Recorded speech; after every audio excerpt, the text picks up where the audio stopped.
नमस्कार. आज जाणून घेऊया नवऱ्याच्या प्रॉपर्टीमध्ये बायकोला काय अधिकार असतात, बायकोला मालकी हक्क असतो का नसतो याबाबत. आपल्याला माहिती आहे की प्रॉपर्टीचे अनेक प्रकार असतात. मी माझ्या पाठीमागच्या काही व्हिडिओजमध्ये सांगितलेलं आहे.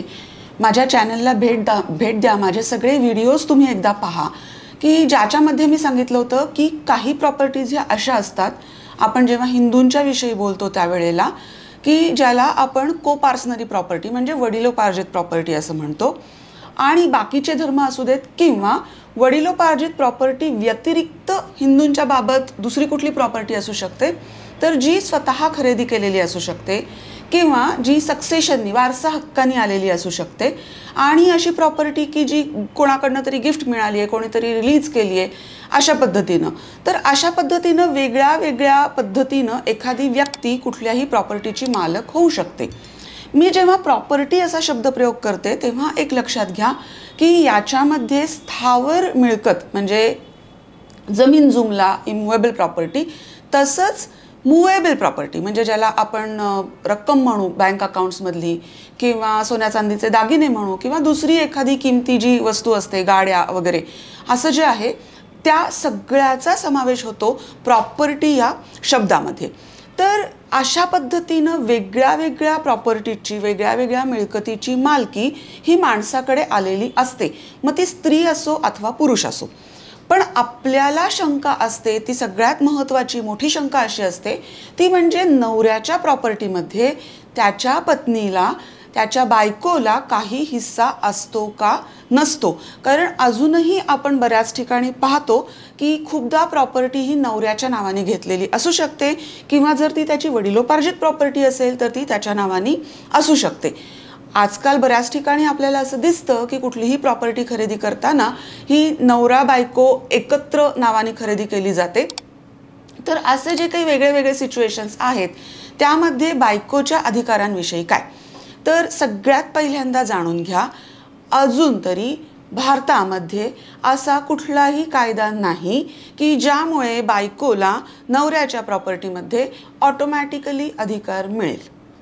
याचाच अर्थ काय, तर नवऱ्याच्या प्रॉपर्टीमध्ये बायकोला अधिकार नसतो. थोडक्यात सांगायचं तर मग अधिकार नसतो म्हणजे काय, कुठलाच अधिकार नसतो का, याविषयीच आपण चर्चा करणार आहोत. आता कुठलीही जी प्रॉपर्टी असते ना त्याचे अधिकार आपण जेव्हा बोलतो, त्याच्या अधिकारांविषयी आपण जेव्हा बोलतो त्यावेळेला त्याचे काही पार्ट्स असतात.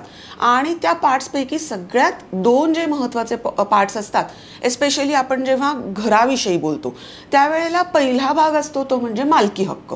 मालकी हक्क म्हणजे काय, तर त्याचे घर आहे ते विकणं, त्याच्यावरती कर्ज घेणं, ते कोणाला तरी देऊन टाकणं वगैरे वगैरे. आणि दुसरा जो हक्क असतो तो हक्क म्हणजे त्या घरामध्ये राहणं. या दोन हक्कांपैकी कुठले हक्क बायकोला असतात आणि कुठले हक्क बायकोला नसतात.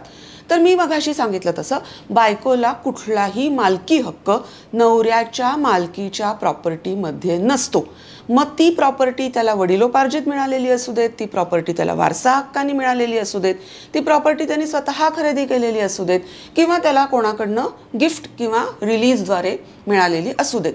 मग बायकोला अधिकार कुठला असतो, तर बायकोला अधिकार असतो तो फक्त त्या जागेमध्ये म्हणजे त्या घरामध्ये राहण्याचा अधिकार. Protection of women from domestic violence act 2005 हा जो काही कायदा आहे 2005चा, या कायद्यामध्ये हा जो अधिकार आहे स्त्रीचा बायकोचा तो अधोरेखित केलेला आहे. आणि हा अधिकार हा फक्त नवऱ्याच्या प्रॉपर्टीच्या विरुद्ध नाही आहे, तर अगदी सासू सासऱ्यांच्या प्रॉपर्टीच्या बाबत सुद्धा आहे. म्हणजेच थोडक्यात काय, तर एखाद्या घरामध्ये राहण्याचा अधिकार स्त्रीला दिलेला आहे, त्याच्यामध्ये मालकी हक्क सांगण्याचा अधिकार दिलेला नाही. थोडक्यात एखाद्या नवऱ्याला वाटलं की मला माझी प्रॉपर्टी विकून टाकायची, तर तो कधीही बायकोची संमती न घेता ही प्रॉपर्टी विकू शकतो. मग आता पुढचा प्रश्न निर्माण होतो तो म्हणजे अशा वेळेला बायकोच्या हक्कांचं प्रोटेक्शन कसं करायचं, बायकोच्या हक्कांचं संरक्षण कसं करायचं. तर त्याबाबत खरं सांगायचं तर खूप मोठा प्रश्न आहे. मगाशी मी जो कायदा सांगितला डोमेस्टिक व्हायलन्स ॲक्ट, त्याच्यामध्ये आता काही काही प्रोव्हिजन्स दिलेल्या आहेत की ज्याच्याद्वारे बायकोच्या हक्कांचं थोड्याफार तरी प्रमाणामध्ये प्रोटेक्शन होऊ शकतं, संरक्षण होऊ शकतं. आता खूपदा असा एक प्रश्न निर्माण होतो की नवऱ्याने जर का प्रॉपर्टी खरेदी केलेली असेल, खूप ठिकाणी आपल्याला दिसतं की बायको ही खूपदा घर सांभाळते आणि नवरा हा ब्रेडविनर असतो, तो बाहेर जाऊन पैसा कमवून आणतो आणि प्रॉपर्टी जेव्हा ॲक्वायर केली जाते, विकत घेतली जाते, त्यावेळी अर्थात नवऱ्याचा पैसा त्याच्यामध्ये लागलेला असतो. मग आता जर का समजा नवऱ्याच्या पैशाने प्रॉपर्टी घेतलेली आहे, तर मग त्या केसमध्ये बायकोला त्याच्यावरती अधिकार का द्यायचे? काही वेळेला असं होतं ना की नवरा आणि बायको, मी मगाशी सांगितलं, दोघांच्याही नावाने प्रॉपर्टी घेतलेली असू शकते किंवा नवऱ्यानी बायकोच्या नावाने प्रॉपर्टी घेतलेली असू शकते, तिच्या एकटीच्या नावाने घेतलेली असू शकते. ती प्रॉपर्टी खरेदी करण्यासाठी तिचा कुठलाही आर्थिक हातभार लागलेला नाही. मग अशा वेळेला काय असू शकतं, तर बेनामी ट्रान्झॅक्शन्स ॲक्ट हा जो काही कायदा आहे ना, त्याच्याद्वारे बेनामी प्रॉपर्टी खरेदी करणं ह्याच्यावरती रिस्ट्रिक्शन्स आहेत. अशा पद्धतीची बेनामी प्रॉपर्टी खरेदी करता येत नाही. मात्र नवरा बायकोसाठी खरेदी करू शकतो, म्हणजे तो एक एक्सेप्शन घातलेला आहे. आणि मग अशामुळे जर का एखादी प्रॉपर्टी बायकोच्या नावाने असेल, तर नवरा कुठल्याही क्षणी कोर्टामध्ये जाऊन असा दावा करू शकतो, अशी केस करू शकतो की ही प्रॉपर्टी पूर्णपणे माझ्या पैशाने खरेदी केलेली आहे, याच्यामध्ये कुठेही माझ्या बायकोचा एकही रुपया लागलेला नाही, ती कधीही कमवत नव्हती आणि म्हणून ही प्रॉपर्टी माझी आहे. तर ही आहे आजकालच्या काळातली प्रॉपर्टीच्या बाबतीतली सिच्युएशन.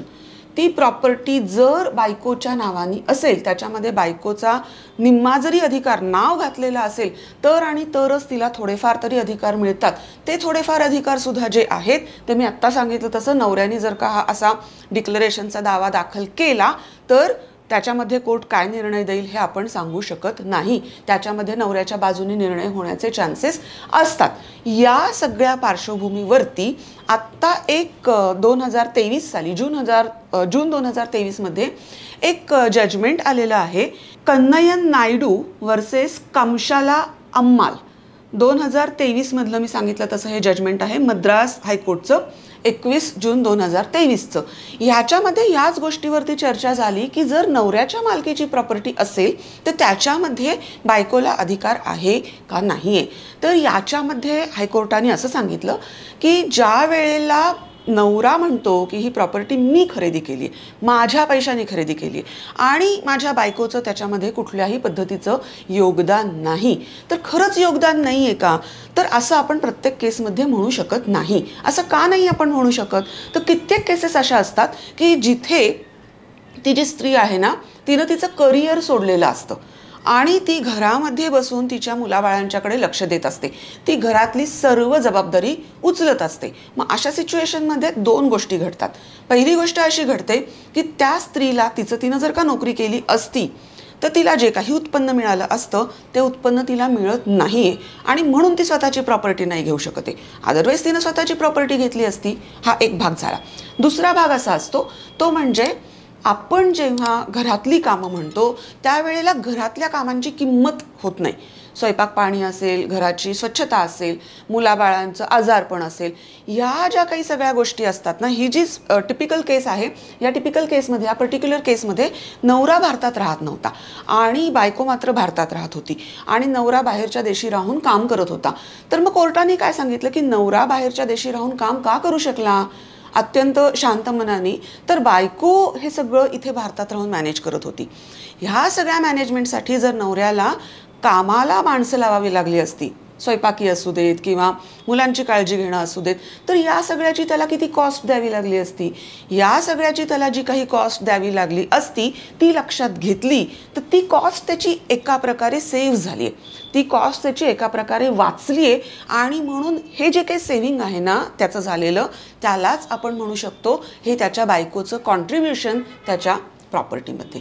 अशा पद्धतीचं उहापोह करून ह्या केसमध्ये कोर्टाने सांगितलेलं आहे की जरी बायको कमवत नसली तरी सुद्धा त्या केसच्या, पर्टिक्युलर केसच्या फॅक्ट्स पाहून त्या बायकोचा त्या प्रॉपर्टीमध्ये अधिकार आहे किंवा नाही हे कोर्ट ठरवू शकतं. मात्र एक गोष्ट लक्षात घ्या, हे ठरवण्यासाठी आपल्याला कोर्टाकडे जावं लागेल. जर का आपल्या केसच्या फॅक्ट्स तशा बसत असतील आणि जर कोर्टाला आपली केस पटली तर कोर्ट आपल्या बाजूने हा अशा पद्धतीचा निर्णय देऊ शकतो. नाही तर मी परत एकदा रिपीट करते, आजपर्यंत तरी भारतामध्ये असा कुठलाही कायदा नाही की ज्याच्यामध्ये नवऱ्याच्या प्रॉपर्टीमध्ये, नवऱ्याच्या मालकीच्या प्रॉपर्टीमध्ये त्या स्त्रीला ऑटोमॅटिकली ती केवळ बायको आहे म्हणून निम्मा अधिकार मिळेल. आपल्याला खूपदा एक मनामध्ये गैरसमज असतो की घटस्फोटाच्या वेळी म्हणा किंवा अदरवाईज सुद्धा नवऱ्याच्या प्रॉपर्टीमध्ये बायकोचा निम्मा हिस्सा असतो. असं काहीही नाही. त्याच्या व्यतिरिक्त अजून एक महत्त्वाचा भाग म्हणजे नवऱ्याच्या माघारी नवऱ्याची जी काही प्रॉपर्टी आहे ती बायकोला पूर्णपणे मिळते, बायको त्याची पूर्ण मालक होते, असा एक आपला समज आहे. तर तोही समज चुकीचा आहे. एखाद्या पुरुषाच्या माघारी त्याची प्रॉपर्टी ही वारसा हक्काने त्याच्या वारसांना मिळते. मग मी माझ्या बाकीच्याही काही व्हिडिओजमध्ये सांगितलेलं आहे, एखाद्या पुरुषाचे जे वारस आहेत त्याच्यामध्ये in most of the cases वारसांमध्ये बायको, त्याच्यानंतर मुलं यांचा तर समावेश आहेच आहे. काही केसेसप्रमाणे म्हणजे धर्माप्रमाणे काहीमध्ये आईचा पण समावेश आहे, काहीमध्ये वडिलांचा समावेश आहे. सो अशा पद्धतीनं जे कोणी वारस असतील ना त्या सगळ्या वारसांना ही प्रॉपर्टी मिळते, एकट्या बायकोला मिळत नाही. मी परत एकदा सांगते, कायदा काय सांगतो हे नीट जाणून घ्या. कुठल्याही प्रकारचे गैरसमज मनात ठेवू नका. आणि अशा पद्धतीने कायदा काय सांगतो हे तुम्हाला सोप्या भाषेत समजून घ्यायचं असेल तर माझं चॅनल पाहत राहा. माझ्या चॅनलला सबस्क्राईब करा, माझ्या व्हिडिओजना लाईक करा आणि त्याचप्रमाणे तुमच्या मित्रमैत्रिणींपर्यंत, तुमच्या रिलेटिव्सपर्यंत माझे हे व्हिडिओ जरूर पोचवा, माझे हे व्हिडिओज जरूर शेअर करा. धन्यवाद.